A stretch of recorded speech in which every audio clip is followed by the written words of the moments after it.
how, as Indians, we tend to compartmentalize ourselves into cities when we introduce ourselves.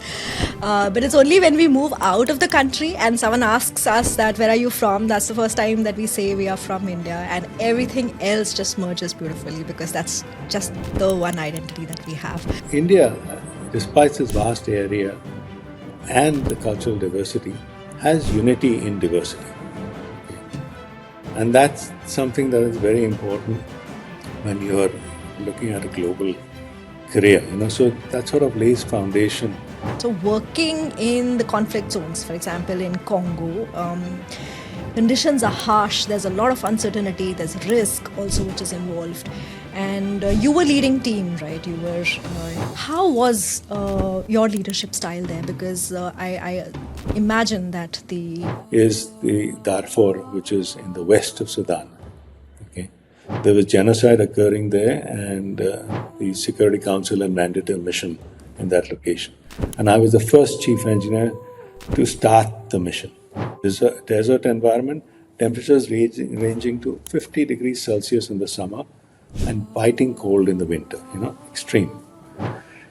And in fact, it was so difficult that when the UN medical team from New York visited Darfur, they discovered diseases which they had never ever encountered before. To know, there's a saying that patience is a virtue.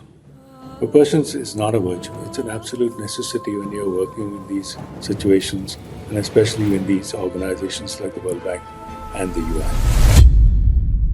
From India to New York and from Darfur to Dhaka, Mr. Jagdish Rele has not just built infrastructure, but he has built hope, resilience, and leadership across 65 countries. In this powerful conversation, we explore what it means to lead in conflict war zones, what it means to work in global organizations like UN, World Bank, and to find belonging in every corner of the world. This is a story of global impact, Indian excellence, and life lessons that transcend borders. Hi everyone, so let's welcome Mr. Jagdish Rele on our show today. Hello sir, how are you? Welcome to the show.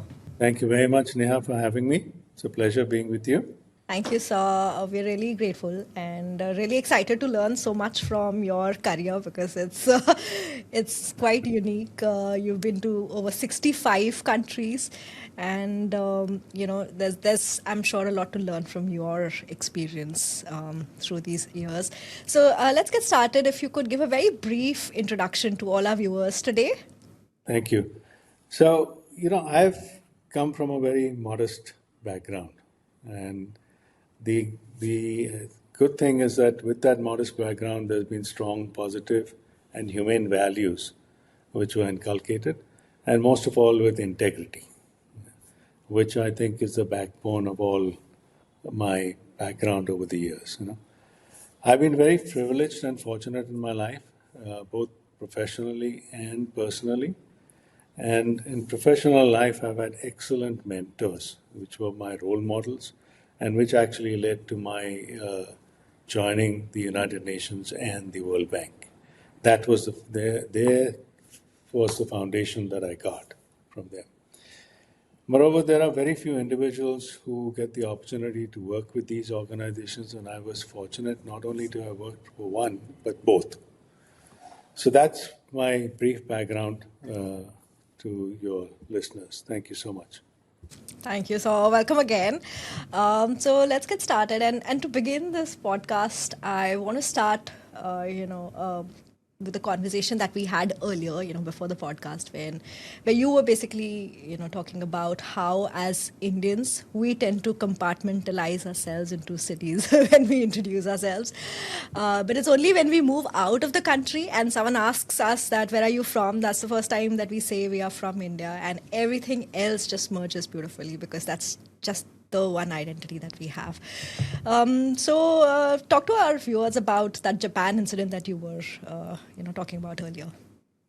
So I was very fortunate to get a full paid scholarship by the government of Japan for a period of 6 months to live in Japan at their expense, and that was way back in 1988. I was a young engineer, and I managed to get that. So that itself was something which was very fortunate. Yeah. And then I still distinctly remember that when we were asked, we were a group of students from everywhere, And when we were asked to introduce ourselves, there were a few of Indians with me in the same group, and they introduced themselves as being from Delhi and all cities in the country. And then, of course, I also introduced myself as being from Mumbai, or Yeah. Bombay at the time. And then when everybody's introduction was over, the instructor remarked, he said, I've seen this over the years. Everybody who comes from India introduces themselves as coming from cities and not from the country, you know, Yeah. and which I thought was very profound. And I think that sort of brings up an identity crisis also.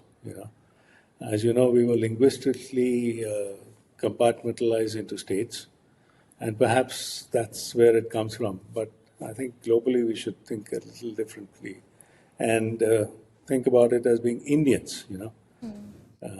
So there we go. Thank you. Yeah, great.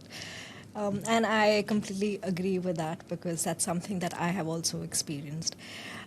So, you have worked in different countries, you have traveled, and you've experienced over 65 countries, which is unique. And I believe that when you move from one country to the other, you need some time to adjust to the language because everything is different, right? The culture, the customs, and by the time you adjust, I think in your case it would have been time to move to another country. So I want to know that how was that for you? Constantly moving, and how did that shape your mindset, your idea of home? So the most important thing is the word home that you mentioned. Every place that you move to, it should be a home. And that's the important criteria. And for that is if you don't have a home, then that becomes difficult. Because otherwise that's the most important criteria for your stability and success. And I must say that in my case, the credit goes to my wife. Because whenever we made the move, she was game, not complaining, say, hey, now what the hell, we've just been to this location, now start packing and start moving. And across countries, it's international moves, it's not just moving within the country. It's always extremely difficult. But that credit entirely goes to my wife. And because she could manage that so well, Yeah. is my success lies on that. The other thing that is just important in this case is you should manage your personal life such that your family can cope with long absences. But that's the thing. I have seen a lot of broken homes in these kind of organizations simply because of that. And communication with the family is extremely important. And just to give your viewers an idea, I mean, we have moved 12 homes across borders starting in Italy, Middle East, Africa, and finally the USA. So all over the world. Now, idea of living with different people in different countries is always exciting. Okay, Yeah. that's been our outlook. It's definitely a challenge. It's not easy, and especially in certain countries where they don't speak English language locally, that becomes a thing. A very simple example is that we went looking for eggs one evening, my wife and I, only to find that nobody knew, what we were talking about. And those days there was no internet, there was no smartphones, there's nothing, right? So you couldn't even show, hey, here's an egg. This is how an egg Yeah. looks, or this is it. But you could, and then you become crazy and you start making, this is egg and hen and all that kind. But nobody knew. So we came home that morning, that night, and next day in the morning when I went down, because shop just opposite our house it was there, that was closed that day. And then I pointed out, I said, hey, I want that. That's egg. He says, that is Baida. So for Indian listeners, Baida is Hindi word for egg. Yeah. Little did you know. So these kind of things, communication was obviously, internet was in the nascent stage. Which country was this? Lebanon. Oh, okay. Lebanon. It was fun. So it's always been a privilege to live in these different countries, experience their culture, language, and daily lives, which is Yeah. extremely important. So that's about that. What's the Great. next part of the question? You had Yeah. another. Yeah, go ahead, please. No, no, please go ahead. The second part of the question is about the mindset, right? So mindset, is for me, it developed from that of being myopic to a very broad outlook, you know. And these transitions, in different countries and all, shaped me for what I am today. And what happens is that because you see different cultures in different forms, and mind you, most of these were in fragile and conflict states. Okay, so this was not like you're going to Singapore or Hong Kong or America and all that. America, of course, for us came much later. You know, then you become understanding of the situation, you become compassionate, and you also become extremely patient. And I say this quite openly to everybody. We have always come to know there's a saying that patience is a virtue. But patience is not a virtue. It's an absolute necessity when you're working in these situations, and especially in these organizations like the World Bank and the UN. So that's that. And Yeah. most last thing I would say is that equality in actions is paramount. Okay, that's very important. Thank you. Great. The thing that you mentioned about family support, I feel that is very important, especially if you are in a role like, where you have to relocate to different countries. So I completely understand that. And I want to know, like, about moving from one country to the other. When did you realize, like, when you were in India, when did you realize in your career that, okay, this is how my life is going to be? And I want to know that how did your years in India prepare you for this kind of a shift? So, you know, I never knew that I was going to be who I am. As a young student, as a young child, you never know these things. Interestingly, when I was in college, before my engineering, and in those days, engineering, you had to go to college and so on and so forth. I had a friend whose father used to work for the World Bank, and I found that very fascinating. In those days, obviously, you didn't know, you couldn't get onto the internet and read about the World Bank. You had to really read about it and understand. And that's really fascinated me at the time. And then I sort of, you forget about these things, it goes in the back of your mind. But your question about India is actually very interesting because, India, despite its vast area and the cultural diversity, has unity in diversity. Okay. And that's something that is very important when you're looking at a global career. So that sort of laid the foundation for me, very interestingly. And I think the formative years in my life were perhaps the most important in the journey. Okay. I started my career in India with an excellent structural engineering firm called Shirish Patel and Associates. It was one of the foremost structural engineering firms at the time in India. uh, you know. And as a young engineer, you're given full responsibility. So you're put in front of the client and you had to sink or swim. And you just did that. And fortunately, the managers who were there, were very helpful and supportive. So that really helped. And then, of course, traveling to various parts of India as a young engineer, various projects, and all of that helped a lot. You know. The other thing which is also important, in India, what I learned was, you know, I thought that, one particular example I'll give it to you. This was in the state in Punjab. And Punjab, in those days, was a very difficult state. There was a lot of things that were happening in the Punjab, security-wise, which are not. And we had a very big project going on over there. And I used to go there. Lived in Delhi at the time, and I used to go there regularly on the project site. And whenever I used to go, I used to tell my staff, "Hey, why don't you be more strict with the contractors, staff, and get things done properly?" And after 2 visits, they told me, "Hey, listen, Jagdish, you come here once a month or twice a month max. We're here every day, and we have to Yeah. deal with these people. And then that's for us to deal. It's not easy. And remember, as I said, the security situation in the state was not good. You know, These things escape you at the time, but then these small incidences, if you're observant about, you miss them, you miss the learning experience they offer. Now, this incident that I'm telling you is way back in 1986. You know, so I still remember these incidences, and this is what shapes your life.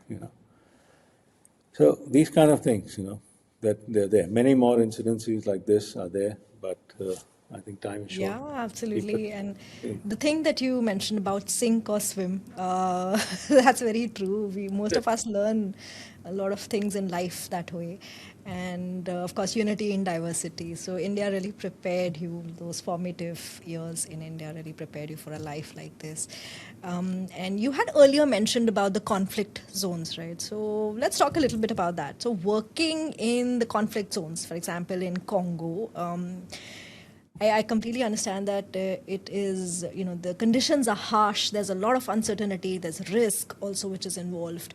And you were leading team, right? You were the chief engineer there, if I'm not wrong Correct. at that time. Correct. So how was your leadership style there? Because I imagine that the morale of the team would have been low at times and you have to navigate a lot of uncertainties. How did you manage that? See, first of all, you need to understand the situation on the ground, and which, quite frankly, unless you're actually there, you cannot experience it. Okay, and I'm not saying this for everybody will say, "Hey, that's true for it," but no, that's not. You really need to be there to understand what is going on. Now, just for example, I'd been to Africa several times before I took up the mission, the chief engineer position in Congo. Okay, and I was actually brought in at a difficult time, because things were not, there were some various issues at the time. And they said, hey, can you take up this role, the Yeah. challenge? I said, sure, why not? You know. And just to give you to lay the context, when I land, now mind you, I said I've been in Africa. When I landed in Kinshasa at the airport, which is the main airport in Congo, believe it or not, as the plane was just getting onto the taxiway, hordes of people started running towards the aircraft. You know, Okay. which was shocking. I mean, where do you see people running towards the aircraft like that? Yeah. This is not a small aircraft. This is I'm flying from Paris to this thing. So it's a Yeah. huge jet aircraft. A big aircraft. Yeah. And that was shocking. And why they were running is because as soon as you get off there were obviously no aero bridge or anything like that. You just get off the ladder, and once you get off the ladder, they wanted to carry your bags, and get some money. Oh, okay. So that is something, and which is something that you sight to behold, put it that way. Okay. So the level of poverty is extreme and very difficult to comprehend, as I said. And this is something I've been to the remotest corners of India before I went there. So even and this is not just comparable. Okay. Then before I talk to you about what it is, let me also talk to you about another location which is also important in this context, is the Darfur, which is in the west of Sudan. Okay, there was genocide occurring there, and the Security Council had mandated a mission in that location, and I was the first chief engineer to start the mission. Oh, wow. Yeah. Extremely difficult environment to start with, harsh Yeah. desert environment, temperatures ranging to 50 degrees Celsius in the summer and biting cold in the winter, extreme. And in fact, it was so difficult that when the UN medical team from New York visited Darfur, they discovered diseases which they'd never ever encountered before. And this is the UN, huh? So it's not, sitting in New York. They have been to all over all locations. So working in these situations is extremely challenging, but I had to manage this team. Okay, and the main premise is different strokes for different people. Yeah. I was aware of each staff member's nationality and had to manage them accordingly, ensuring that the team harmony was maintained. Yeah. Of course, and the unit's collective goals had to be delivered in a timely manner and within the budget. The engineering section serves as the service provider, and believe it or not, we go in first before even the troops come in. Okay. So that is something that even today, even I talk to people, they find it extremely. A small contingent of troops used to come with us just to provide security for us, but the main troops. So, for example, this was 26,000 troops for this particular mission. Okay, 5,000 civilian staff, a huge, Wow. 31,000, spread over an area of 500,000 square kilometers. Okay, Wow. huge. It's three quarters the size of Europe. Okay, Yeah. so that's a staggering scale. But yet we were alone over there, and we had to do these things: prepare the ground, prepare the accommodation for them, albeit austere accommodation. But still, we had to prepare all that before the main troops came in, and then harden the accommodation. So extremely difficult. So, and then the budget, just to give you an idea of the scale, the engineering budget for the first year was $542 million. Okay. Okay, and I managed to get a budget approval for $750 million Wow. for for 2 years. And that's not easy. Yeah. The staffing strength was 500. So in these situations, effective leadership is challenging. It's not Yeah. easy. But what it demands is self-awareness and self-sufficiency in me.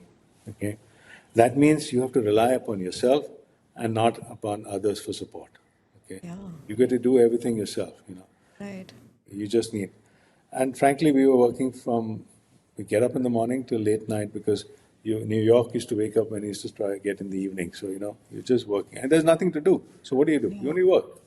So as a leader, you provide consistency and the ability to offer support. Those are the essential quantities. Okay.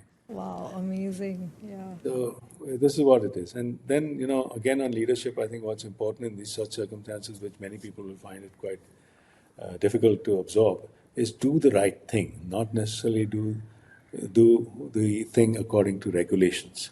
Okay, not necessarily according to, and that requires a huge amount of boldness in yourself. To Yeah. be able to do this.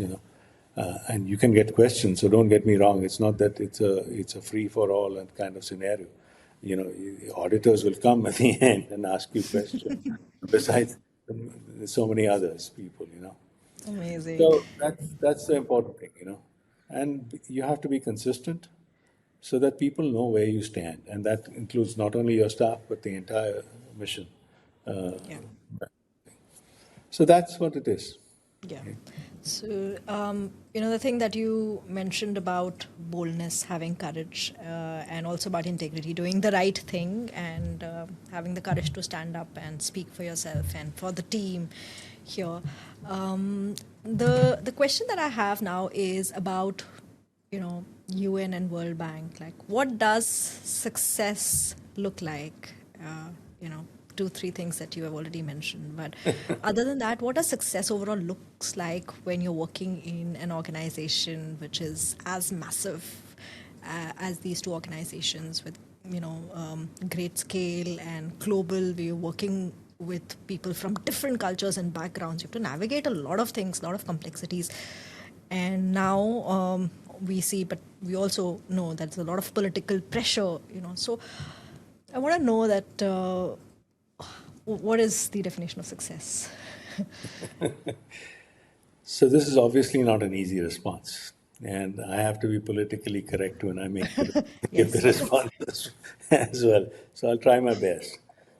So first of all, working in these organizations has innumerable challenges. That's the UN and the World Bank. Okay, but my experience has been that the UN is more political than the World Bank.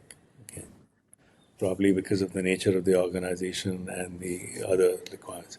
World Bank, as you know, is more developmental organization, World Mission, and I was working in peacekeeping, which is a very different ball game in the UN. Okay, Yeah. but even when there are no external political influences that you need to deal with, the internal politics come into play. Yes. Okay, and that is, to put it mildly, extremely challenging to deal with. Okay, and it never stops. So it's not that you've dealt with this situation and the next situation. No, it's a continuous process, and you need to be agile and mindful of what you do, what you don't do, all the time. Yeah. Okay?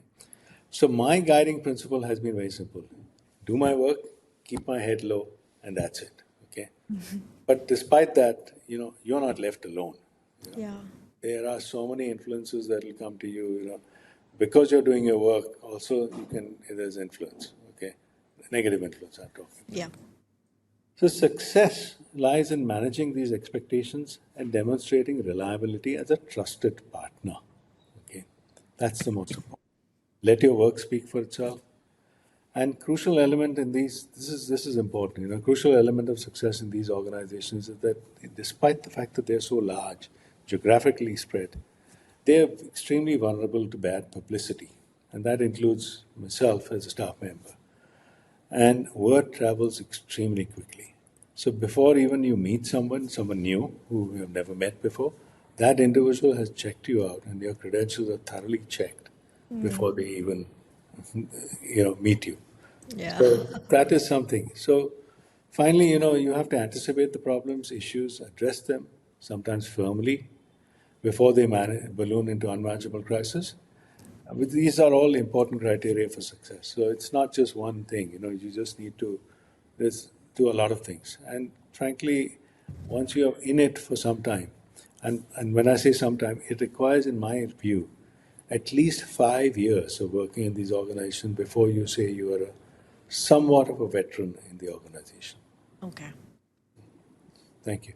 Interesting.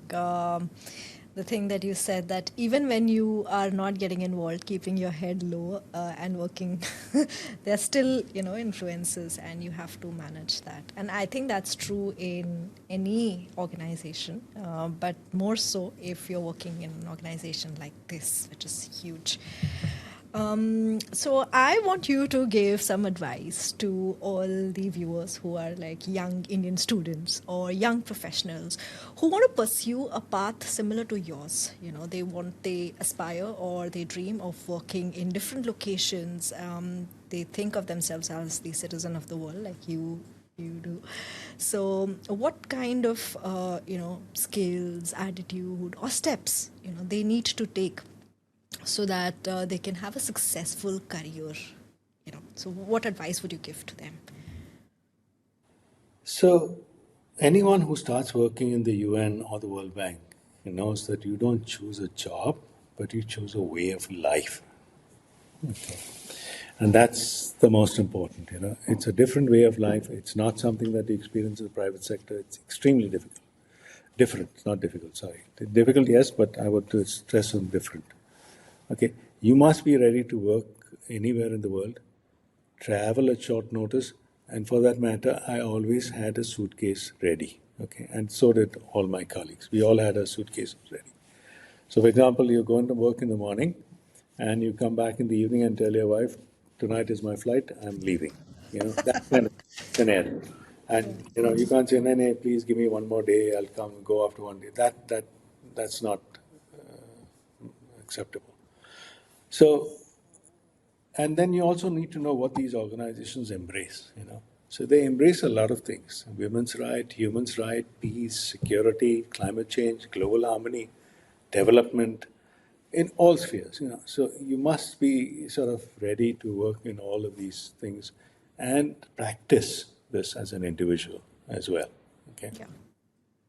So even another interesting fact is that when you said about citizens of the world, it basically we all get what is called as a UN laser per se, which is a passport of sort. It's called a UN laser per se. It's blue in color for us, and it's red for the higher officials. Okay, and the interesting thing is that this document does not list your country, where you come from, your race, your language, gender, religion, anything. So there's no differentiating factor. So you're really an international civil servant, with no this thing. So therefore, working in these organizations fosters a great sense of belonging, which is not unlike private firm. And for me, joining these organizations transformed my life. And this is also something I always say, especially in UN peacekeeping, I always felt that I had a spark of madness in me to venture into these areas where very few dare to go and hopefully make a difference in these areas. Not just go, but make a difference. And as I said, many families have broken down, so you need to have a very healthy balance between your personal life and professional career, which is not easy. So where do you begin? Fortunately, today in today's day, you have the internet. So you just get onto the internet and visit the website, review the career pages. And what is very important is that, especially to young viewers, and when I say young, I think it's below the age of 30, so quite it's middle age sort of. The UN and the World Bank has what is called as a Young Professionals Program. It's a competitive exam, and that's held yearly. You apply for that program, and if you get in, then your career path is chosen right through. Uh, Obviously, at every step you need to perform, but it's chosen right through, and that's something that is excellent. Look at the job postings; the requirements are there, the education and future goals are there, and developing your skills. And what is most important that I tell everybody who contacts me on this kid is don't be rigid. You know, Yeah. if you find something that is there which sort of you like and meets your expectations, apply. You never know because what you joined as and what you retire as would be completely different. So that's something which is so. Then finally, I would say credibility is essential for this organization growth. Okay, and which as you know, credibility is built on integrity. Okay, we all grow up as children with integrity, but then the path that we choose takes us down different areas, and you have to decide. Those are your choices. Make you need to be focused Yeah. and you face numerous extraneous factors that become even more complex with increased responsibility. And I realize that this may sound simplistic in what I'm saying, but simplicity in thought and action is the best mantra for building credibility in these organizations. Great. Yeah. Yeah. So that's why my Yeah. take. Thank you. Great. So simplicity in thought and actions. That's a great mantra. Thank you. I want to talk about like living between cultures, right? So when you're moving from one country to the other, like you were talking about how everything, the language and everything changes drastically. So I want to know, how do you build the connection for all the viewers who probably move from one country to another, and how do you build a sense of belonging there? So, as I said earlier, news travels fast within these organizations. Okay, and it's therefore important that you build a clean image, which translates into proper actions when you're performing the task. Yeah. And I was fortunate to be a chief engineer in various peacekeeping missions, and then subsequently assigned complex tasks in the World Bank. And the complexity in this case doesn't really come from the project itself, but from the client involved. Okay? That is important. So when you're living in these kind of organizations between and working between the cultures, it's important to speak truthfully, not mask the issues, address the situation at hand boldly and the best of your abilities. Okay. And as I said in the beginning, you have to be modest, you have to be patient, you have to be compassionate in all these situations. It's to jump into Hindi, if you don't mind. It's Yeah. not hum kare so kaida. Okay, True, true, true. that's important. Yeah, great. I am curious to know that is there any culture that has changed your perspective towards life, because you've seen so many cultures and countries, right? Is there any culture or any particular thing which is said in some culture or anything has changed you? I think before I talk about cultures, it's what changes within yourself as an individual. Okay, especially when you're living in remote locations in peacekeeping or missions. You're responsible for your own chores, which includes cooking, washing, clothes, ironing, everything. You know, so that's something that we are brought up saying the ironing man will come, give it close to him, he'll do it. Let the washing machine do your washing. No, it's not. It's not like that. It's not, including cooking. And I used to cook myself. I'm an accomplished cook, which is a different thing. But I used to cook. So in this respect, there are two assignments that I like to talk about. The first is in Lebanon. Okay. Uh, Interestingly, when we went to Lebanon, and that was a family duty station, so my wife came along with me. We were living in Israel, on the border between Israel and Lebanon. Okay.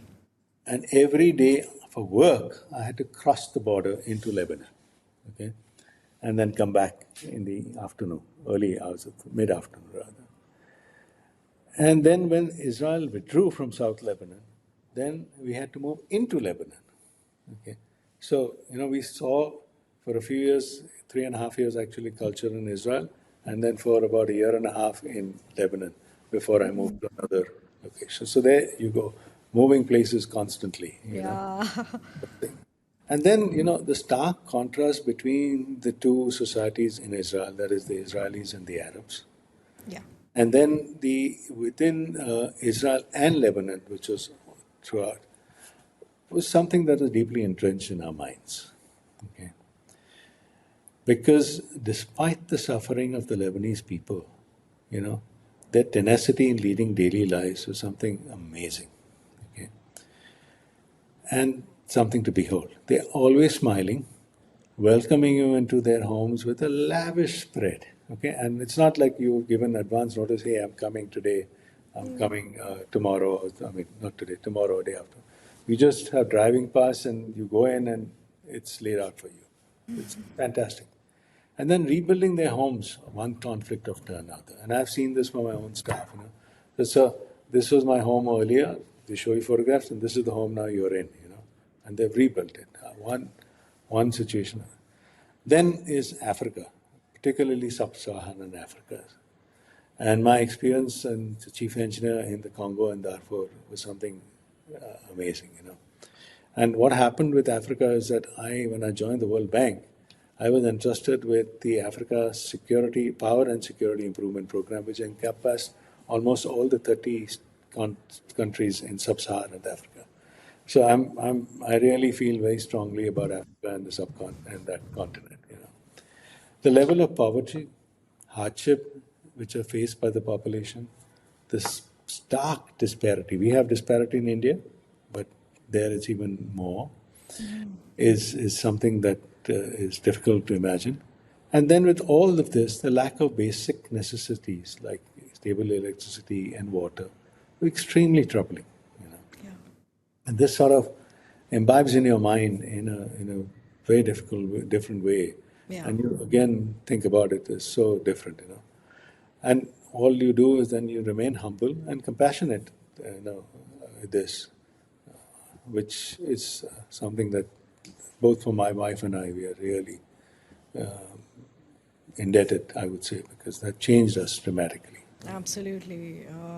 I think when you go to such places which are like conflict zones and you lead a life there, you work there, a lot of things change. And one of the most important thing is your perspective towards life. You start valuing things which had seemed normal, but now, it's, True, it's a true. luxury. So I want to know, like, you have worked obviously in war zones and you've built in, some of the leading capitals of the world. So is there any one particular project that you are most proud of? So I would say actually two. Okay, and that's because one is the UN and one is the World Bank Yeah. project. And in the UN, as I said, the Darfur was the most fascinating and challenging experience of my time. I've already told you about the budget, etc., and it's extremely staggering. Huge challenges in managing that. For example, I can just this is the then president of Sudan, Bashir al-Assad, was indicted by the ICJ, International Court of Justice, and I was there as the chief engineer at the time. Okay. Then we had to decide what to do because there could be potential retaliation and so on and so forth. Because UN peacekeeping mission, ICJ is also UN, and so on and so forth. Yeah. So at mission leadership level, we were extremely concerned. And finally, in conjunction with New York, we decided to evacuate the non-essential staff. Just to give you an idea, And it's not just simple because we had to then very quickly do the fortification, additional fortification of our positions. And as I told you, spread over 500,000 square kilometers. Not Yeah. easy. Okay. I mean, there's so many, and all tremendous security risks constantly. Then in the World Bank, I had a very interesting project that I did, which is construction of a new building in the landlocked country of Laos, People's Democratic Republic, or Laos, that is better known. Okay. I see. It was great, thoroughly enjoyable, because believe it or not, we started first with archaeological excavation, because that was an archaeologically sacred site, so to speak. And we had to preserve the findings and so on. And we exhibited the findings. It's there now, even today. The findings have been exhibited, and this was all done in conjunction with the Archaeological Survey Society of Laos. And then I was managing this project from Washington, D.C. So, it's a long way off to manage it. But it's great fun, challenging, but great fun. And at one point, it became so obvious that I had to go just put on two hats, one that of a project manager, and then that of a construction manager as well. And Okay. then I had to be on the site, you know. So for about almost 5 to 6 months, I was at the site, not continuously, but there. So tremendous, and but the rewards were there. Okay, this project earned me a Green Building Platinum rating certification, Okay. and this was like a double jeopardy for me, because at the time, this was the first platinum green building and that to platinum certification in Laos, and it was the only platinum certification for the World Bank group outside of Washington, D.C. at the time. Okay. So, you do get your rewards, Yeah. Yeah, but fun. great. Yeah. Great. And before we wrap up, the final question that I have for you is what would you like to tell all our viewers, especially the young Indian students? If you have any message for them basically about, life, leadership, or learning beyond borders from your experience, what would you like to tell them? So I think first of all, be brave and take risk. You know, there's a famous Star Trek line goes, go to boldly go where no man has gone before. Okay, but just change the word man to person because you have to be gender conscious and those days. About life, life's a journey. Just take it in the stride, embrace the good and the bad. And what is important, it doesn't stop. It continues till the day you die. You know, your roles, your responsibilities, whatever. It's just this thing. On leadership, it's an inherent quality, okay? Not something that can be taught. It's important to understand that being a manager and a leader are distinct roles. A good manager cannot necessarily be a good leader, and vice versa. You know? Then learning is a lifelong journey. You know, we often become complacent with our own thoughts, our familiar surroundings. But when you're working globally, it's crucial to maintain an open mind, an unbiased approach, and listening, not interrupting, are also very important qualities. So that's how I would wrap up in my case. Thank you very much. Great. Great. Thank you so much. So, I know I have learned so much from your experience and insights that you've shared today. And I'm sure that our viewers also take back a lot of learning and awareness, especially about, what a career in these organizations looks like. Thank you. So, thank you so much again. So, thank you for joining Talk with Nesh. Thank you so much for watching us till the end. I really hope that you found value in today's conversation. Please do like, subscribe, share this with someone who needs to hear this. I always believe that we do not have to look far for inspiration because there are so many incredibly inspiring stories all around us. Because as they say, that no one else sees the world the way you do, so no one else can tell the stories that you have. Thank you.